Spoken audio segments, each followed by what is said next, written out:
அது அவரோடது அப்படின்னு பிரிச்சு பார்க்க ஆரம்பிச்சிடும். அந்த டியூவாலிட்டி, அந்த துவந்தம் வந்து நமக்குள்ள வந்து வந்துருது அப்படின்னு சொல்றாரு. அதான் ஃபைனலா என்ன சொல்றாரு அப்படின்னா, தன்மை தோன்றிய பிறகே முன்னிலை படற்கை தோன்றுகின்றன.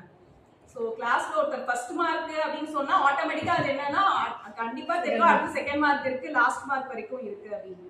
ஸோ அப்ப அந்த தன்மையின்றி முன்னிலை படற்கைகள் இரா அப்படின்னு சொல்லிட்டு முடிக்கிறார். ஸோ இதுல நம்ம இந்த 8வதுல தெரிஞ்சுக்கிறது என்னன்னா, அந்த நான் அப்படின்ற எண்ணம் வந்து போகணும். ஸோ அதுதான் நமக்கு மெயினா தெரிஞ்சுக்கணும்.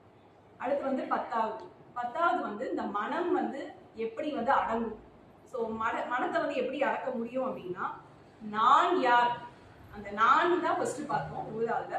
10வதுல வந்து அந்த யாரை சேர்த்துக்கிறார். அந்த நான் யார் அப்படின்ற ஆத்ம விசாரம் மூலமா தான், அதாவது அகத்தாய்வு அப்படின்னு சொல்லிட்டு சொல்லலாம், அது மூலமா தான் நம்மளோட மனம் வந்து அடங்கும் அப்படின்னு சொல்லிட்டு சொல்றாரு. ஸோ அந்த அந்த ஆத்ம விசாரத்தோட முடிவுல வந்து என்ன ஆகும்னா, அந்த நான் யார் அப்படின்றதும் ஒரு எண்ணம் தானே, எண்ணம் அந்த நான் யார் அப்படின்னு கேட்கறதும் ஒரு திங்கிங் தான், நம்மளோட ஒரு எண்ணம் தான்.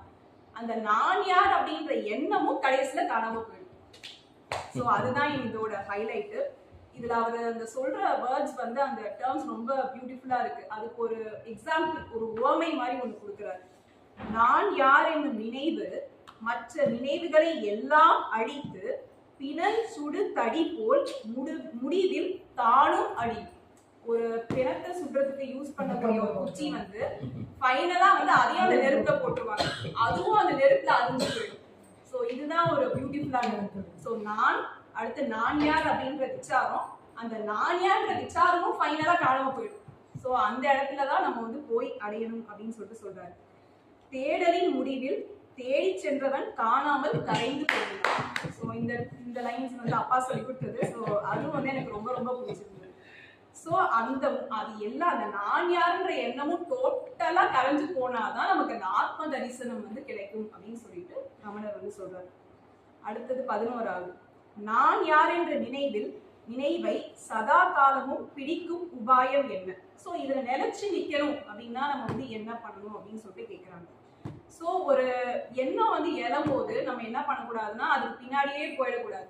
ஸோ அதுக்கு பின்னாடியே போகாம நம்ம எண்ணத்தை வந்து பகிர்முகமா வெளியில அப்படியே இந்த எண்ணம் போதா அதுக்கு பின்னாடியே போயிடுவோம். இப்ப இங்கேயே உட்காந்துருப்போம், திடீர்னு நம்மளுக்கு என்ன தோணும்னா, நமக்கு நாளைக்கு ஆஃபீஸ்ல என்ன நடக்கும்னு தோணும், வீட்டுக்கு போனா என்ன சமைக்கணும்னு தோணும்.